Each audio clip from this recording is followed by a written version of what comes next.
Hello everyone, welcome to my channel. आज मैं आपके पास राजस्थान की बहुत ही मशहूर जोधपुरी कचौड़ी की रेसिपी लेकर के आई हूँ। इस कचौड़ी में आलू और प्याज की बेहद सिंपल सी लेकिन बहुत ही मज़ेदार स्टफिंग होती है और बाहर का जो क्रस्ट होता है, जो आउटर लेयर होता है, वो बहुत ही क्रिस्पी और खस्ता बनते हैं और टेस्ट बिल्कुल बाज़ार वाले जैसा होता है। और भी बहुत सारे टिप्स मैं इस वीडियो में आपके साथ शेयर करूँगी, तो इस वीडियो को पूरा एंड तक देखें। हमें 4 मीडियम साइज़ के प्याज लेने हैं, जिसे हमें छोटे टुकड़ों में काट करके रेडी करना है। तो इस तरह से हम स्लिट्स डाल लेते हैं प्याज में और इसकी चॉपिंग करते हैं। हो सकता है आपको लगे कि प्याज की क्वांटिटी थोड़ी ज़्यादा है, लेकिन ऐसा बिल्कुल भी नहीं है। इतना प्याज ज़रूरी है इस तरह की स्टफिंग बनाने के लिए। अब बाकी बचे 3 प्याज को भी हमें इसी तरह से छोटे टुकड़ों में चॉप कर लेना है। हमें एक बाउल में 1.5 कप आटा लेना है, हाफ टी स्पून अजवाइन, टेस्ट के हिसाब से नमक, 1/4 कप रिफाइन ऑयल या घी डालना है। अब इसे हाथ से हम अच्छे तरीके से मिला लेंगे। यहाँ पे कचौड़ी हमें खस्ता बनानी है, इसलिए आटे और ऑयल का जो कॉम्बिनेशन होगा वो कुछ इस तरह का होगा कि जब हम सूखे आटे को इस तरह से हाथ में बांधेंगे तो वो बिल्कुल बंध जाए। अगर इस तरह का आटा आप बनाएंगे तो वो किसी भी तरह की कचौड़ी के लिए बिल्कुल परफेक्ट होगा और आपकी कचौड़ी एकदम बढ़िया खस्ता और क्रिस्पी बन करके उतरेगी। अब इसी तरह से आटे में पानी डालते हुए हमें नरम मुलायम आटा मिला करके तैयार करना है। यह आटा लगभग रोटी के आटे की तरह ही होगा, जिसे हमें 10 से 15 मिनट तक ढक करके रेस्ट करने देना है। अब एक पैन में हमें 1 टीस्पून धनिया, 1 टीस्पून ज़ीरा और 1 टीस्पून सौंफ ऐड करना है। इसे हम लो फ्लेम पे ड्राई रोस्ट करेंगे। रोस्टिंग हमें तब तक करनी है जब तक इसमें से थोड़ी खुशबू ना आने लगे और इसका कलर ना चेंज हो जाए।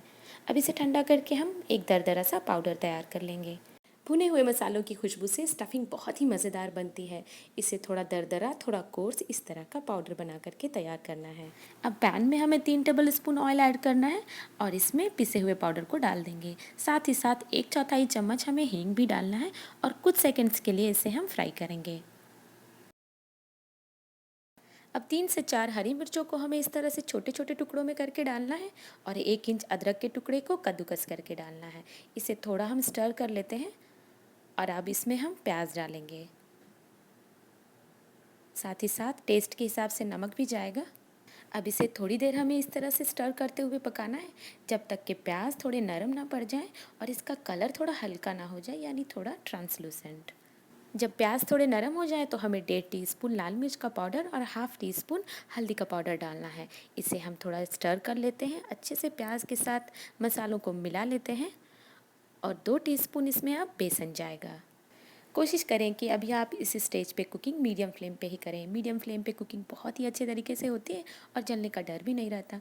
इसे अच्छे से मिक्स करने के बाद हमें इसमें 3 उबले हुए आलू डालने हैं। ये आलू आपको मीडियम साइज़ के लेने हैं और हाथ से इस तरह से तोड़ करके डालना है। इसे बिल्कुल भी चूर करके बारीक नहीं करना, इस तरह से चंक्स में रहने देना है और प्याज के साथ इसे अच्छे से मिलाते हुए हमें इसकी कुकिंग करनी है। जब तक ये मिल करके तैयार होंगे, ये थोड़े अच्छे से फ्राई भी हो जाएंगे। अब इसमें हाफ टी स्पून नींबू का रस जाएगा, शक्कर जाएगा 1 टीस्पून और हाफ टी स्पून के जैसा गरम मसाला, थोड़े से बारीक कटे हुए धनिया के पत्ते भी डालेंगे। इसे अच्छे से मिक्स कर लेते हैं और ये स्टफिंग बिल्कुल रेडी हो चुके हैं। तो इसे मिक्स करने के बाद हमें किसी बर्तन में निकाल लेना है ताकि ये थोड़ा ठंडा हो जाए। तो अब बढ़ते हैं आटे की तरफ। आटा 10 से 15 मिनट के रेस्ट के बाद काफ़ी नरम हो चुका है, तो इसे हाथ से हम थोड़ा और मिला करके इसे थोड़ा लचीला बना लेते हैं और अब हमें इसे 9 बराबर हिस्सों में बांटना है। तो इस तरह से 1.5 कप आटे का हमें 9 कचौड़ी बना करके तैयार करनी है।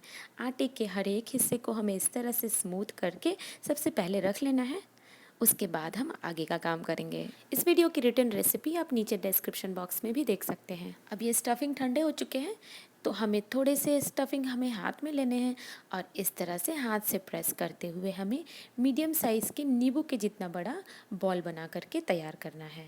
तो इसी तरह से हमें 9 कचौड़ी के लिए 9 बॉल तैयार करने हैं और स्टफिंग का थोड़ा हिस्सा बच भी जाएगा, जिसे आप किसी एयर टाइट कंटेनर में रख दें बाद में इस्तेमाल करने के लिए।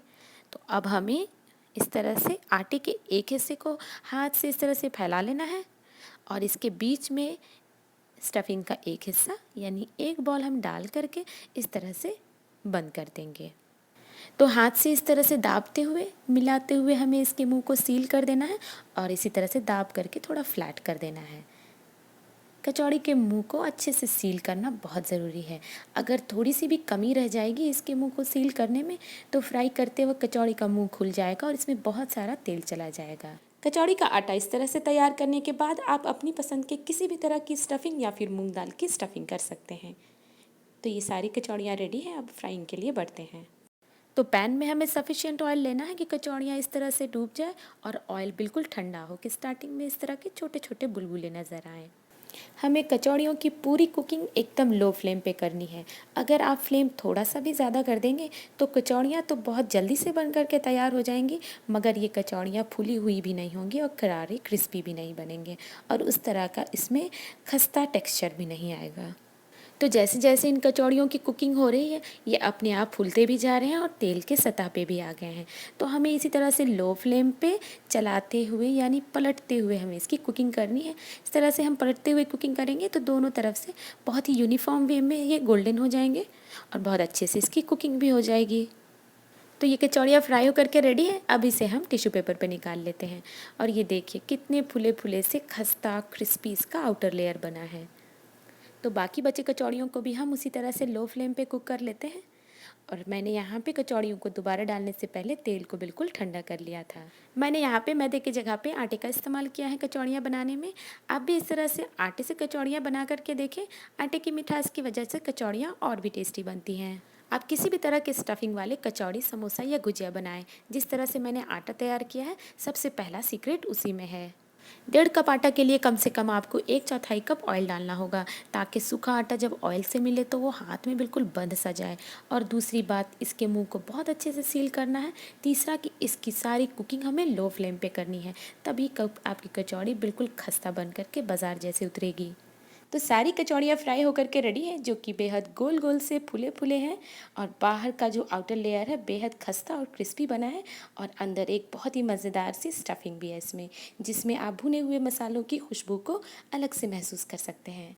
रेसिपी पसंद आई हो तो इस वीडियो को लाइक करें, फैमिली और फ्रेंड्स के साथ शेयर भी करें और चैनल पर इसी तरह बने रहें। Thank you.